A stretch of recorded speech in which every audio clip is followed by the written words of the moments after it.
Assalamualaikum warahmatullahi wabarakatuh. Sebelum berdirinya Israel, cukup sulit membayangkan bagaimana skenario perang akhir zaman akan berlangsung antara umat Islam dengan Yahudi.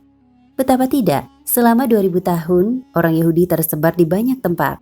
Mereka menjadi kaum yang tidak punya rumah dan menumpang dari belas kasihan umat lain, terutama umat Islam dan Kristiani. Dari sisi politik, agama Yahudi pun tak disokong kekuatan besar, seperti halnya Islam dan Kristen. Pendek kata, kaum ini tidaklah diperhitungkan. Tapi di penghujung tahun 1800-an, sejarah berjalan cepat. Sebuah gerakan bernama Zionisme muncul ke permukaan sejarah dan merancang pendirian sebuah rumah bagi kaum Yahudi. Tapi bukan ke sebuah lahan kosong, melainkan ke Darussalam atau Yerusalem, tanah damai tiga agama, yang saat itu masih berada di bawah Khilafah Utsmaniyah. Sejak 1882, gerakan Zionis ini berulang kali memobilisasi kaum Yahudi dari berbagai negara, terutama Eropa, untuk kembali ke Yerusalem dan mengklaimnya sebagai milik mereka. Lewat deklarasi Balfour, Inggris pun berjanji membantu pendirian negara Yahudi itu. Inggris kemudian mengalahkan tentara Khilafah Utsmani dan memasuki Tanah Suci pada 1917. Pada 14 Mei 1948, negara Yahudi pun diproklamasikan oleh David Ben-Gurion, yang kemudian menjadi Perdana Menteri pertama Israel. Negara yang baru berdiri itu dengan segera unjuk gigi. Israel bukan hanya mampu memenangkan perang, melainkan juga mempermalukan bangsa Arab yang mengeroyoknya. Dan kini Israel menjadi satu-satunya kekuatan nuklir di Timur Tengah, dengan kepemilikan sekitar 60 hingga 200 rudal berhulu ledak nuklir. Israel merupakan ancaman nyata bagi bangsa-bangsa di Timur Tengah. Dan fakta itu pun mengkonfirmasi takdir akhir zaman yang disampaikan Nabi Muhammad SAW dalam sejumlah hadisnya, bahwa Muslim akan berperang menghadapi Yahudi. Mesias Israel memang bukan negara biasa, dia merupakan sebuah pertanda, terutama bagi penganut Islam, Kristen, dan Yahudi.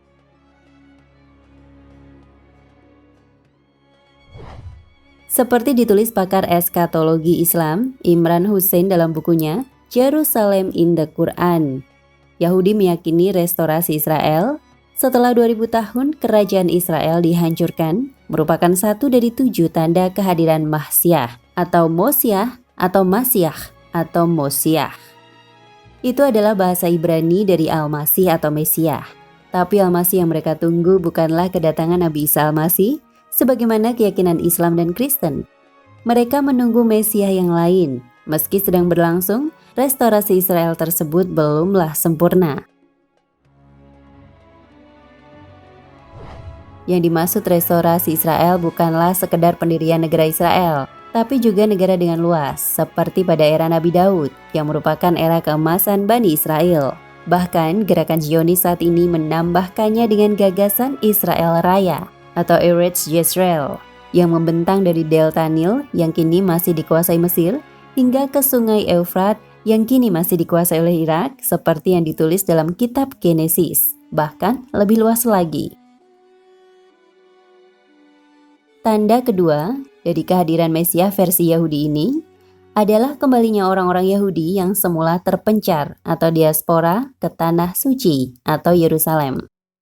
Tanda kedua ini telah lama berlangsung dan masih berlangsung sampai saat ini.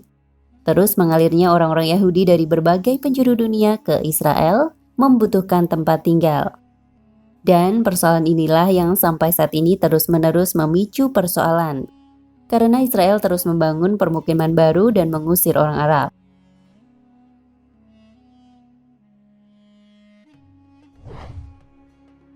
Tanda ketiga adalah pembebasan Tanah Suci atau Yerusalem dari tangan Goyim atau sebutan untuk semua orang non-Yahudi. Tanda ketiga ini pun sudah terjadi, tapi juga belum sepenuhnya sempurna. Pada 1948, saat Israel diproklamasikan, mereka telah menguasai Yerusalem Barat. Setahun kemudian, Israel menobatkan Yerusalem sebagai ibu kota. Saat ini, hanya ada 2 kedutaan besar yang ada di Yerusalem, yaitu El Salvador dan Costa Rica. Sementara negara-negara lain belum ada yang berani memindahkan kedutaan besarnya ke Yerusalem. Saat ini pun, ibu kota Israel masih di Tel Aviv. Status Yerusalem ini berulang kali menggagalkan proses perdamaian, seperti pertemuan Camp David pada tahun 2000. Solusi dua negara atau two-state solutions yang menjadi jalan tengah yang di-endorse para pemimpin barat, seperti Barack Obama juga terbentur masalah Yerusalem, tapi tetap buntu. Palestina menghendaki Yerusalem Timur kembali ke pangkuannya, seperti sebelum perang tahun 1967. Dan Palestina pun menghendaki Yerusalem menjadi ibu kotanya. Tapi Israel menolak dan menyatakan bahwa Konstitusi 1980 negara itu telah menyatakan Yerusalem utuh dan menyatu adalah ibu kota Israel. Wallahu a'lam bishawab. Nah, pemirsa Ensiklopedia Al-Fatih, sampai di sini perjumpaan kita kali ini. Semoga menginspirasi.